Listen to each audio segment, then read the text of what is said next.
Bismillahirrahmanirrahim. Ya, kita lanjutkan. Di sini Allah Subhanahu wa taala mengatakan di dalam surah Al-Imran ayat ketiga,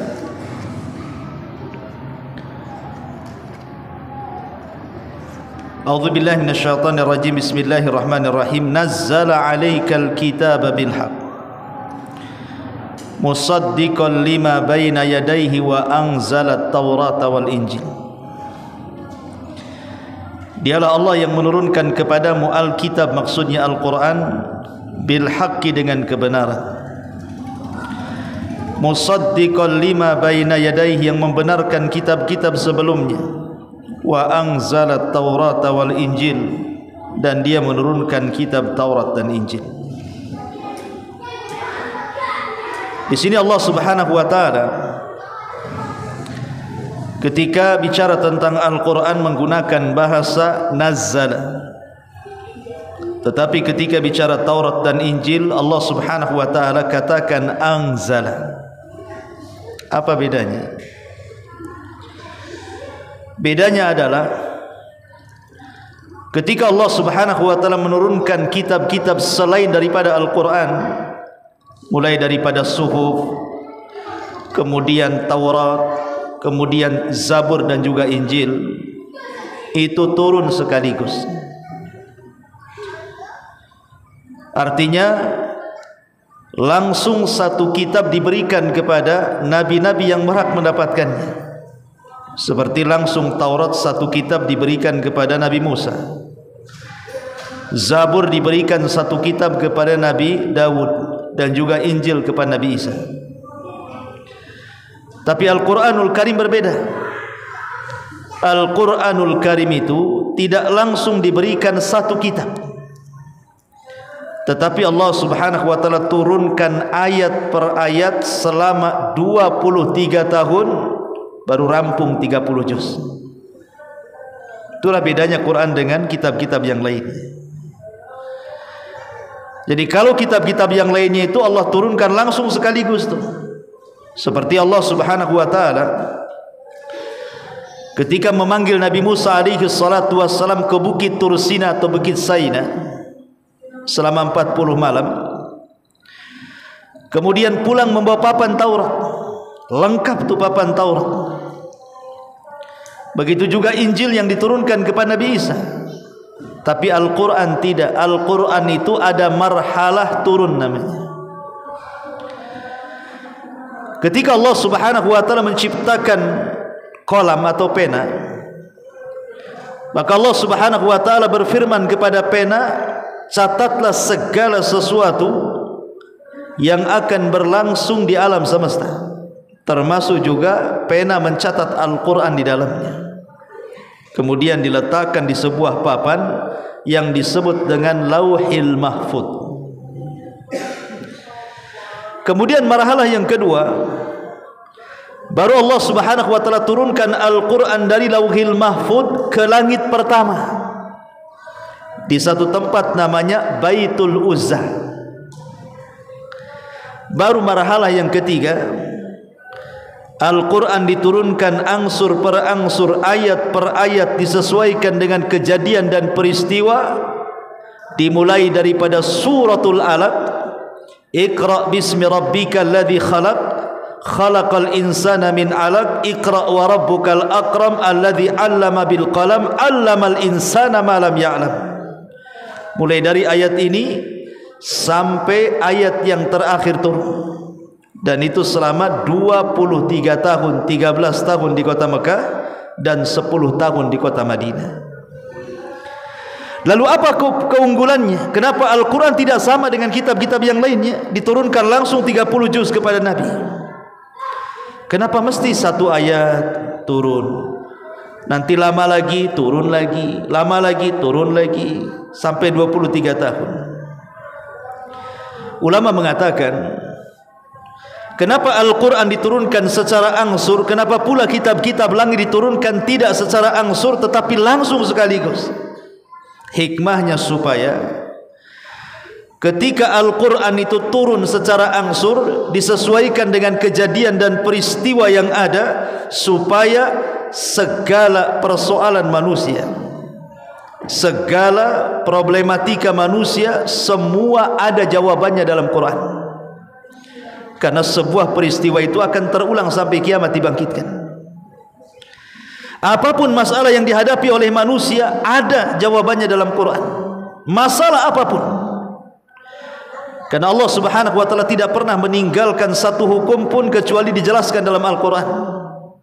Itulah fungsinya kenapa Quran turun angsur pang-angsur, disesuaikan dengan peristiwa dan kejadian, supaya tidak ada soalan kecuali ada jawabannya dalam Quran. Makanya di sini Allah Subhanahu wa taala bahasakan nazzala 'alaikal kitab. Artinya turunnya Al-Quran itu tidak sekaligus, tetapi diangsur. Tapi ketika Allah Subhanahu wa taala menyebutkan Taurat dan Injil, Allah katakan anzalat Taurat wal Injil.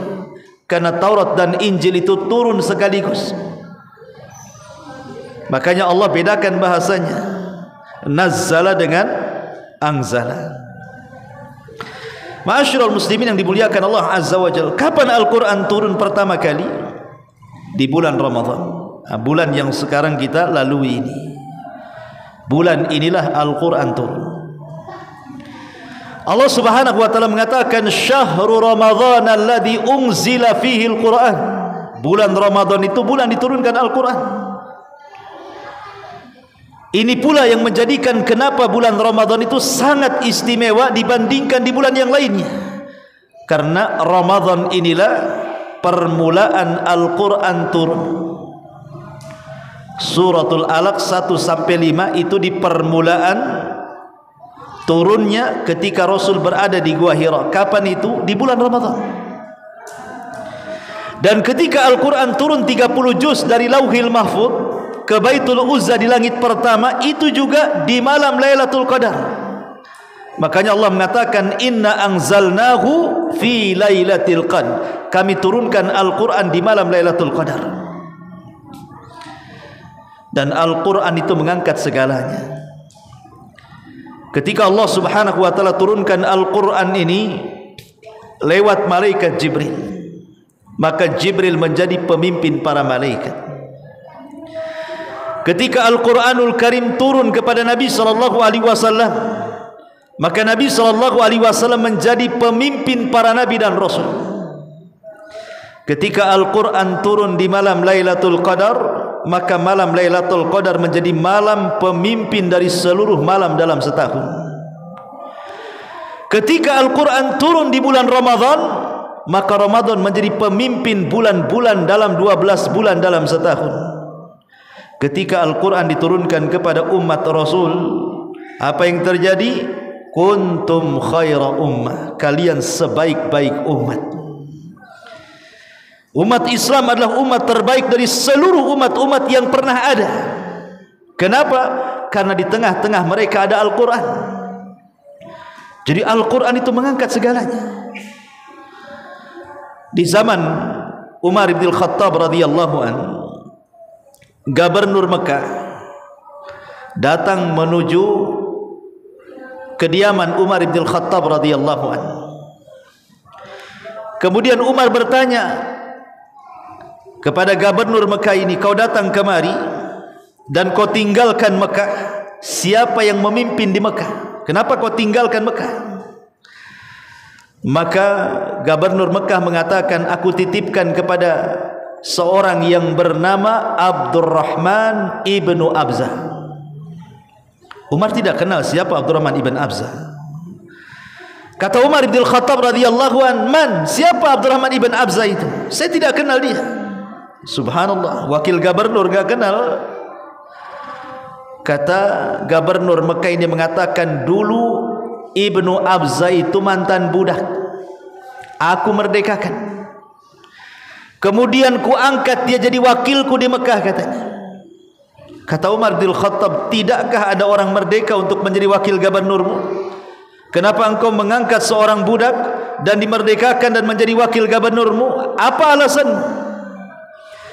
Maka gubernur Mekah ini mengatakan, ya Amiral Mukminin, innahu alimun bi kitabillah wa alimun bi faraidillah. Ya Amiral Mukminin, Ibnu Abza itu walaupun mantan budak tapi dia alim dengan Quran. Dia pakar dengan Quran.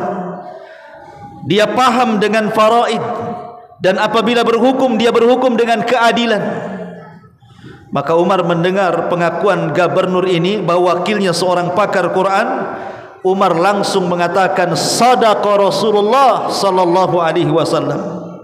Sungguh benar ucapan Nabi sallallahu alaihi wasallam, innallaha yarfa'u bihadzal kitaba aqwaman wa yada'ul akharin.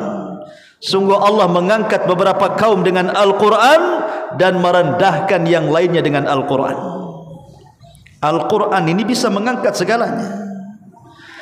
Makanya Nabi SAW kalau mengutus pasukan khusus untuk berperang yang Rasul tidak terlibat di situ, yang disebut dengan Sariyah, maka Nabi SAW akan memilih pemimpin mereka itu bukan dari skill perang, bukan karena dia ahli panah, ahli tombak, ahli berkuda, pernah berapa kali berjihad. Bukan itu pilihan Umar bin Khattab radhiyallahu Nabi sallallahu alaihi wasallam untuk menjadikan pemimpin perang, memimpin Sariyah.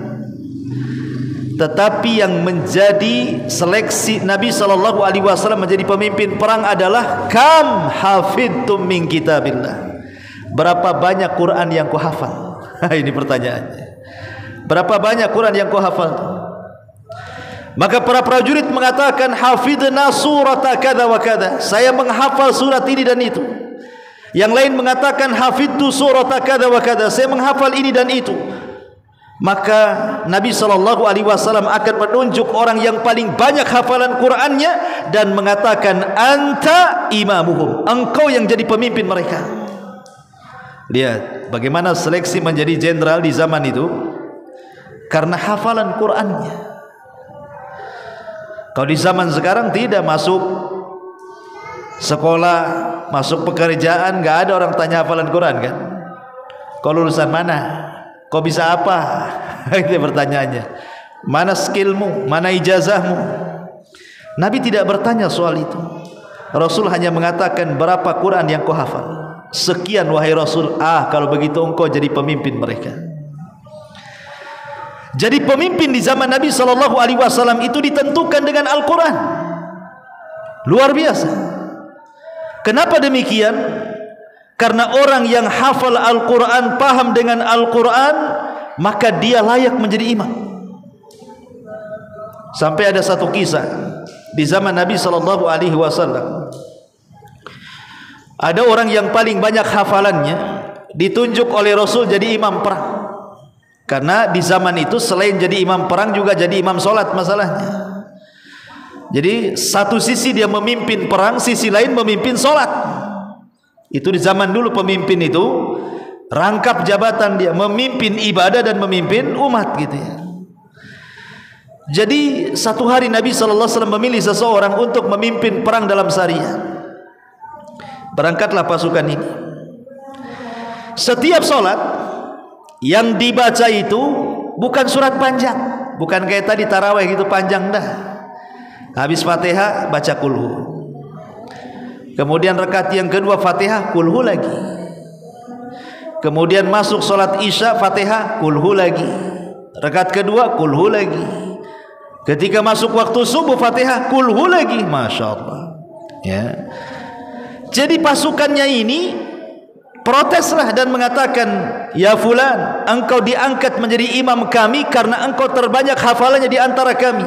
Kenapa engkau baca kulhu, kulhu, kulhu terus kan itu kan? Kayak tidak punya hafalan. Persis dengan kita kan, si kulhu saja. Alhamdulillah imam kita tidak ada kulhu ya. Kulhunya terakhir. Tetapi ma'asyiral muslimin, akhirnya dilaporkan perkara ini kepada Nabi. Ya Rasulullah, ini pemimpin perang kami muskilah katanya. Kenapa? Setiap menjadi imam jahar kami yang dibaca asikal kulhu saja, kulhu lagi, sampai bosan kami dengan kulhu katanya. Akhirnya kemudian Nabi SAW memanggil tuh pemimpin perang itu. betul apa yang dikatakan pasukan, setiap kau perang baca kulhu terus. Kata pemimpin perang, iya wahai Rasul. Kemudian Rasul mengatakan, apa alasanmu, kenapa si surat itu yang kau baca? Maka pemimpin perang ini mengatakan, ya Rasulullah, fa inni uhibbuha, karena aku suka dengan kulhu itu. Sama dengan kita kan, suka dengan kulhu. Cuman bedanya kulhunya sahabat dengan kulhunya kita beda. Kalau kulhunya kita karena pendek, ya kan, senang karena pendek gitu kan. Kalau bisa bagi dua solat itu. Tetapi kata sahabat ini, ketika ditanya kenapa kau cinta dengan surah kulhu itu, Al-Ikhlas itu, dia mengatakan fa innaha sifatur rahman. Karena di dalam surah kulhu itu Rasul ada sifat-sifat Allah, dan aku suka dengan itu. Ahad, Samad, lam yalid walam yulad walam yakul lahu kufuwan ahad. Aku suka dengan sifat-sifat itu. Maka Nabi SAW mengatakan, hubbuka iyaha adkhalakal jannah. Kecintaanmu kepada kulhu akan menyebabkan engkau masuk surga. Nah, jadi kalau antum ingin masuk surga, perbanyak baca kulhu. Ya. Maksudnya ini karena orang ini tahu isinya, kita ini karena pendeknya saja. Taib, kembali kepada kisah bahwa bagaimana Nabi SAW menjadikan pemimpin perang itu diambil dari bacaan atau banyaknya hafalan Quran. Satu hari Nabi SAW sedang memberikan kuliah ceramah seperti ini. Datang seorang wanita menghibahkan dirinya ingin dinikahi Nabi. Dan ini khususiah Nabi, boleh seorang wanita menghibahkan dirinya. Kalau kita tidak boleh, harus nikah. Tapi seorang Nabi boleh, seorang wanita menghibahkan dirinya. Jadi wanita ini menghibahkan dirinya dan mengatakan, ya Rasulullah, aku hibahkan diriku kepadamu. Rasul diam saja. Berdiri lagi wanita ini, ya Rasulullah, aku hibahkan diriku kepadamu. Rasul diam saja. Sampai 3 kali, berarti Rasul tidak mau dengan wanita itu. Berdirilah seorang laki-laki Ansor dan mengatakan, Rasul, kalau engkau tidak mau dengan wanita itu, nikahkan saja wanita itu dengan saya. Kata Nabi SAW, baik, kau punya apa? Coba kau pulang ke rumah sana, ambil barang-barang yang berharga yang bisa digunakan untuk maharmu. Berangkat laki-laki Ansor ke rumahnya. Dicari-cari di rumahnya, tak ada satupun benda yang bisa digunakan untuk mahar kecuali sarung yang dipakainya. Datang kepada Rasul, tidak bawa apa-apa. Ya Rasulullah, aku sudah berusaha mencari sesuatu di rumah, tidak ada kecuali sarung yang aku pakai, katanya. Kalau aku kasihkan sarung ini untuk mahar, telanjang aku, katanya. Tapi kalau aku tidak dijadikan mahar, tak kawin pula aku. Pusing deh. Gimana sarung satu-satunya ini? Dikasihkan telanjang, tak dikasihkan tak kawin. Kata Nabi SAW, pulang lagi, cari walau khotama min hadid, walaupun cincin dari besi jadilah, kata Nabi. Coba bayangkan, pulang dia, dicari tak ada. Padahal kalau nyari ke Nidol Ilmi banyak, itu kan banyak besi itu. Besi 8 tinggal diputar jadi cincin besi lah kan gitu ya.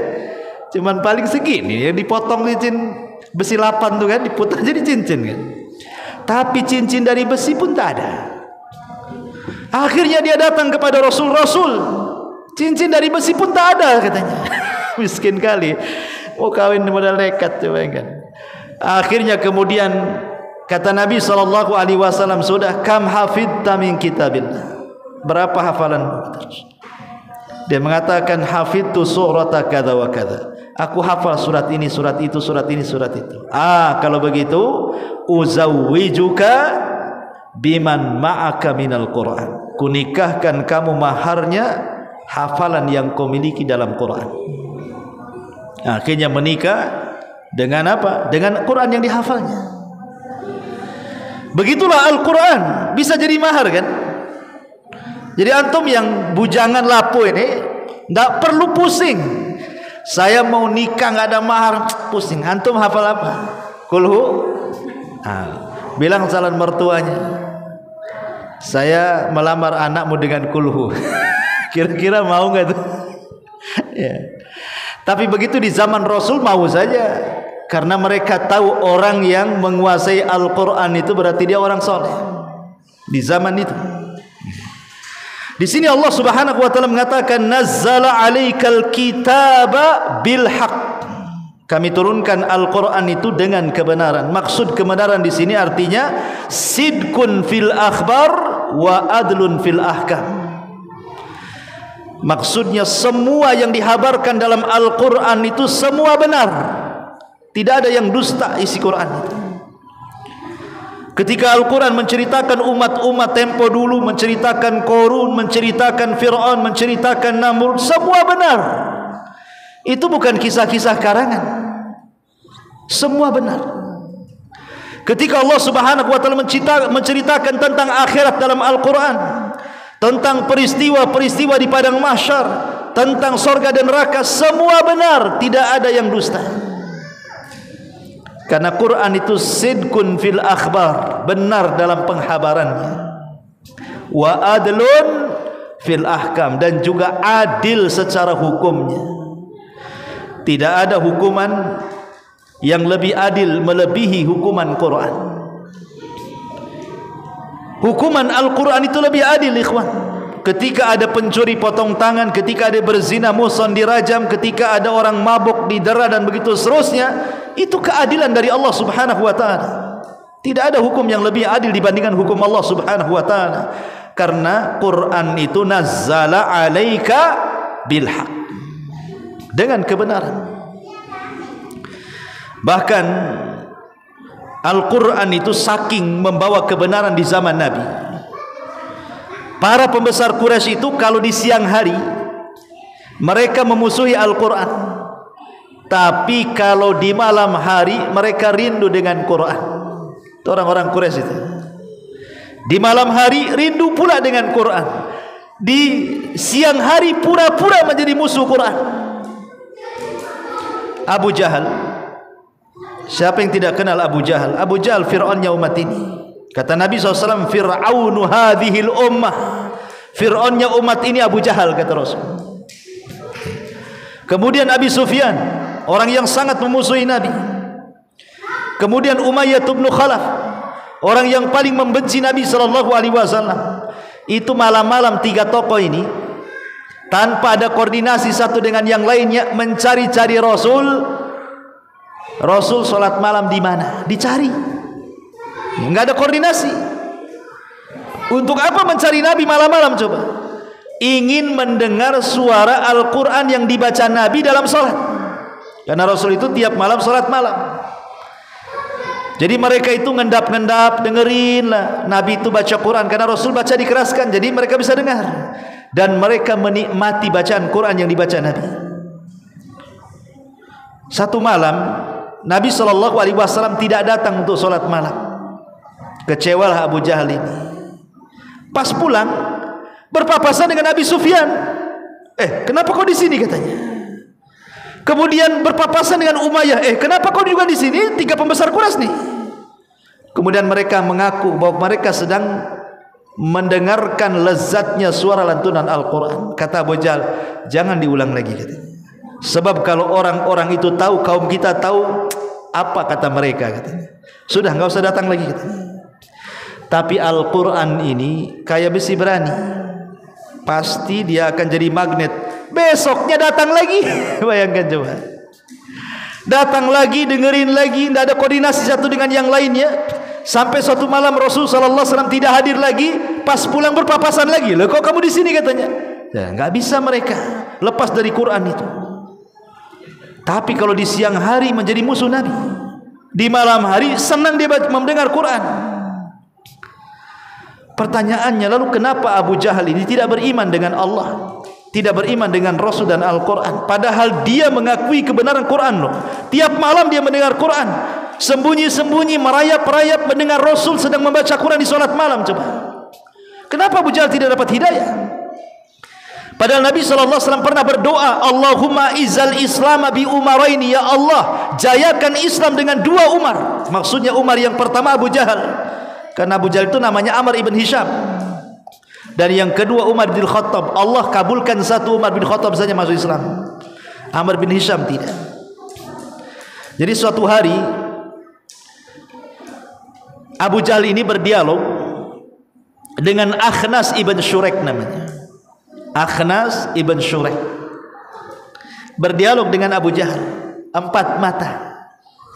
Ya Abu Jahal, saya ingin bertanya kepadamu tentang Muhammad dan Quran itu. Apakah pendapatmu tentang Muhammad dan Quran itu? Kata Abu Jahal, wallahi ma jarrabna alaihi kadhiba. Demi Allah kami tidak pernah melihat lisan Rasul itu berdusta. Dari sini menunjukkan apa? Abu Jahal mengakui bahwa dia itu seorang nabi. Sehingga Akhnas mengatakan, kalau engkau mengakui dia seorang nabi, tidak mungkin dia berdusta. Kenapa kau tidak mengikuti dia? Di sini jawabannya kenapa Abu Jahal tidak masuk Islam. Dia mengatakan, ya Akhnas, kami Bani Mahzum, kabilahnya Abu Jahal, dengan Bani Hashim, kabilahnya Nabi, ini berlomba-lomba mengambil hati orang-orang Quraisy. Karena Quraisy ini kan kabilah besar, menaungi banyak kabilah. Lah yang paling besar dari kabilah Quraisy itu adalah kabilah Bani Hashim, kabilahnya Nabi, dan kabilah Bani Mahzum, kabilahnya Abu Jahal. Karena tradisi di Arab itu, kabilah yang paling besar dia yang memimpin. Makanya tukar-tukaran, kadang-kadang dari Bani Hashim jadi pemimpin Quraisy, kadang-kadang dari Bani Mahzum. Di masa Abdul Muthalib, dia yang jadi pemimpin dari Bani Hashim. Abdul Muthalib meninggal, Bani Mahzum naik, Abu Jahal jadi pemimpinnya. Jadi Abu Jahal mengatakan, ya Akhnas, kami ini saingan Bani Hashim. Kalau Bani Hashim melakukan kebaikan, kami pun melakukan kebaikan. Kalau Bani Hashim melakukan ini, kami pun melakukan ini. Kalau dia melakukan itu, kami pun melakukan itu, supaya kami sama-sama mendapatkan suara di tengah-tengah Quraisy, katanya. Jadi kami imbang dengan Bani Hashim di tengah-tengah Quraisy itu. Masalahnya, tiba-tiba Bani Hashim mengatakan, kami punya nabi, kalian tidak punya nabi, katanya. Apa yang kami harus jawab, kata Abu Jahal? Kami katakan kami punya nabi juga, mana nabinya, kan itu? Kalahlah kami. Karena tidak ada yang bisa menyaingi seorang nabi. Sejak itulah kami bersumpah untuk memusuhi Bani Hashim, dan kami tidak akan membenarkan kenabian Bani Hashim, katanya. Jadi dari sini menunjukkan bahwa tidak masuk Islamnya Abu Jahal itu karena apa? Karena hasad dan kesombongan. Itu saja yang menjadikan Abu Jahal tidak masuk Islam. Itu pertama hasad, dan kedua sombong. Padahal hatinya membenarkan. Ya. Karena Al-Quran itu punya daya tarik, ikhwan. Al-Quran itu punya daya tarik. Banyak orang masuk Islam gara-gara mendengar lantunan Al-Quran. Contoh di zaman Rasul, ada seorang namanya Zubair ibn Mut'im radhiyallahu anhu. Di masa kafirnya Zubair bin Mut'im ini, dia dendam kepada Nabi. Kenapa? Karena kerabatnya banyak terbunuh di perang Badar, sehingga bersumpah untuk membunuh Nabi. Berangkat dari Mekah dengan menyarungkan pedangnya, datang ke Madinah sembunyi-sembunyi mencari Nabi untuk dibunuh. Berhasil dia masuk kota Madinah. Satu malam dia pun menuju Masjid Nabawi. Dilihatnya Nabi SAW sedang sholat maghrib. Itu ada kesempatan menyerang Nabi, karena orang sholat tidak bawa senjata. Jadi posisi Zubair bin Mut'im dengan Nabi ketika menjadi imam itu sangat dekat sekali, memungkinkan untuk nyerang. Tapi tiba-tiba Zubair bin Mut'im ini mendengar lantunan Al-Quran yang dibaca Rasul pada sholat maghrib. Rasul membaca surah Toha sampai kepada ayat am khuliqu min ghairi syai'in am humul khaliqun am khalaqus samawati wal ardi bal la yuqinun. Ayat ini ketika dibaca Rasul langsung terdiam, karena ayat itu menyinggung berhala-berhala orang Quraisy. Kata Zubair bin Mut'im, hatta kada qalbi an yatir, hampir-hampir hatiku terbang, katanya, ketika mendengar ayat itu. Hidayah masuk. Kemudian pedang yang sudah ditentengnya disarungkan kembali. Kemudian menunggu Rasulullah SAW sedang selesai sholat maghrib, dia datang kepada Nabi SAW dan mengatakan, asyhadu an la ilaha illallah wa annaka Rasulullah, katanya. Bayangkan, padahal awalnya mau bunuh tuh, berakhir masuk Islam hanya mendengar surah Toha dibacakan. Luar biasa gitu ya. Ya, pengaruh Al-Qur'an ya, karena Al-Qur'an itu nazzala 'alaika bil haq. Dia turun membawa kebenaran. Musaddiqan lima baina yadayhi, membenarkan kitab-kitab yang lama.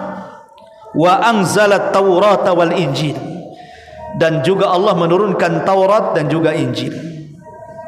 Ma'asyiral muslimin yang dimuliakan Allah Azza wa Jalla, adapun Taurat, sedikit kita berkisah tentang Taurat. Kapan turunnya Taurat ini? Ulama mengatakan bahwa semua kitab-kitab langit itu turun di bulan Ramadan. Semua kitab-kitab langit itu turun di bulan Ramadan. Ada yang mengatakan seperti itu. Tapi bagaimana sejarahnya? Jadi ketika Nabi Musa alaihi salatu wassalam berhasil menyeberangkan Bani Israel dari Mesir menuju tanah perjanjian di Palestina, ketika sampai di perbatasan Baitul Maqdis, ada satu kota yang mereka harus lewati di situ. Namanya Ariha. Itu kota tertua di dunia, namanya Ariha. Di mana Bani Israel yang dipimpin Nabi Musa tidak mungkin langsung masuk ke Baitul Maqdis kecuali harus menaklukkan kota Ariha ini. Maka Musa mengatakan kepada Bani Israel, kita tidak mungkin sampai di Baitul Maqdis kecuali kita kalahkan orang-orang Ariha ini. Tapi orang-orang Bani Israel pengecut, tidak mau perang. Kemudian mengatakan kepada Musa, ya Musa, kalau engkau ingin perang, perang sana sendiri. Ajak Tuhan berdua, kami nonton di sini, katanya. Akhirnya karena mereka tidak mau perang, Allah azab mereka.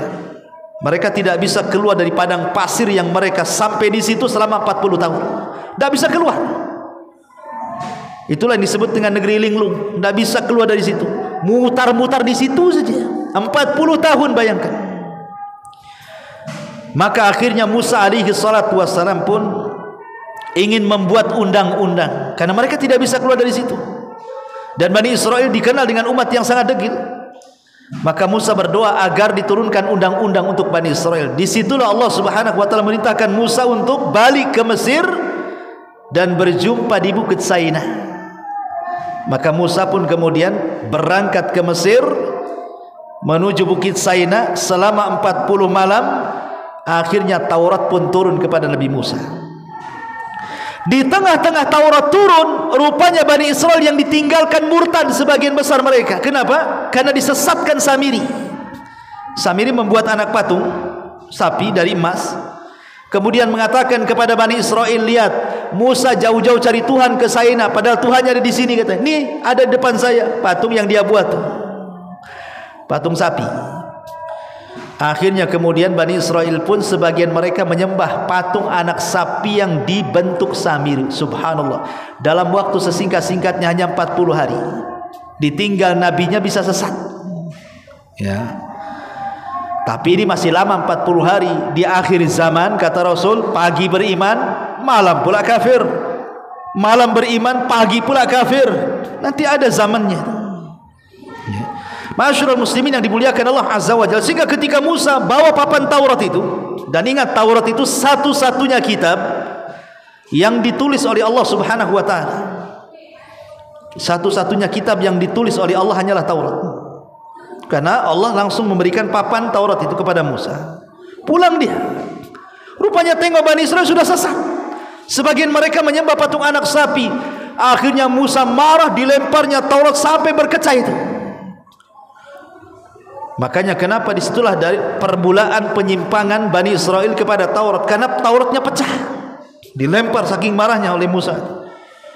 Baru kemudian setelah reda kemarahannya baru disusun lagi. Nah, itulah kenapa kemudian Bani Israel itu paling susah umat untuk diarahkan, tetapi Musa adalah nabi yang paling sabar. Sampai-sampai Rasul mengatakan, rahimallahu akhi Musa, laqad udhiya katsiran fasabara. Sungguh Allah merahmati Nabi Musa, banyak kalilah ujian dia dari Bani Israel, tapi dia nabi yang paling sabar. Makanya Musa dimasukkan dalam deretan ulul azmi minar rusul karena kesabarannya. Ya. Adapun Injil adalah kitab yang diturunkan kepada Isa bin Maryam. Tapi Injil-Injil yang sekarang ini, Injil-Injil yang sekarang ini itu bukan Injil yang turunkan kepada Isa yang sekarang ini, karena Injil-Injil yang di tangan orang-orang Nasrani hari ini itu banyak versinya. 2 dicatat oleh muridnya Isa langsung, dan 2 dicatat oleh murid dari murid-muridnya Isa. Itulah 4 Injil yang disepakati orang Nasrani hari ini. 2 dicatat oleh muridnya Isa, dan 2 dicatat oleh murid dari muridnya Isa. Adapun versi Injil yang banyak sampai 40 Injil itu referensi saja, tapi pegangan mereka cuma 4 Injil. Yang disebut dengan, ada namanya Injil Yohana, ya, Markus gitu ya, dan begitu seterusnya. Sehingga karena Injil-Injil terlampau banyak kan, mana satu dijadikan referensi. Terlebih-lebih kemudian Injil-Injil yang sekarang ini sudah menjadi campur aduk, mana firman Allah, mana ucapan manusia. Karena mereka sudah merubah-rubah tatanan Injil itu dari tempatnya, sebagaimana Allah isyaratkan dalam Al-Quran, yuharrifunal kalima an mawadi'i. Mereka mencampur adukan, merubah-rubah kalimat-kalimat dari tempatnya, sehingga sudah tidak lagi relevan, tidak lagi bisa dipertanggungjawabkan keotentikannya seperti Al-Quranul Karim. Makanya susah untuk dijadikan rujukan. Beda dengan Quran. Quran loh, sejak zaman Nabi sampai hari ini itu saja isinya, tidak akan berubah. Dulu ada seorang pembantu, saya masih ingat di Batam ini, ada seorang pembantu perempuan itu datang kepada saya, ingin mengutarakan ingin masuk Islam. Ustaz, gimana ya caranya ingin masuk Islam, katanya. Ya, saya bilang, kenapa kamu ingin murtad dari agamamu dan masuk ke agama kami? Apa penyebabmu? Sederhana rupanya penyebabnya. Begini Ustaz, saya kumpulkan mushaf. Di rumah saya sekarang sudah ada 15 mushaf dari berbagai macam negara. Saya beli di Indonesia, saya beli di Singapura, saya pesan ke Malaysia, saya pesan ke Brunei, saya pesan ke Saudi, bahkan saya pesan ke negeri barat sana. Sekarang sampai 15 dari berbagai macam negara saya beli. Dan ketika saya buka mushaf ini, dari semua negara, dari mulai Al-Fatihah sampai Qul a'udzu birabbin nas, tidak ada perubahan. Semua sama isinya. Semua sama isinya. Menunjukkan apa? Bahwa Quran itu dari dulu sampai sekarang tidak ada perubahan. Kenapa? Karena Allah jaga. Inna nahnu nazzalna dzikra wa inna lahu lahafidz. Sementara Injil ini ada revisinya. Direvisi terus, kan itu ya. Sehingga sudah bercampur gitu ya, mana firman Allah, mana ucapan manusia.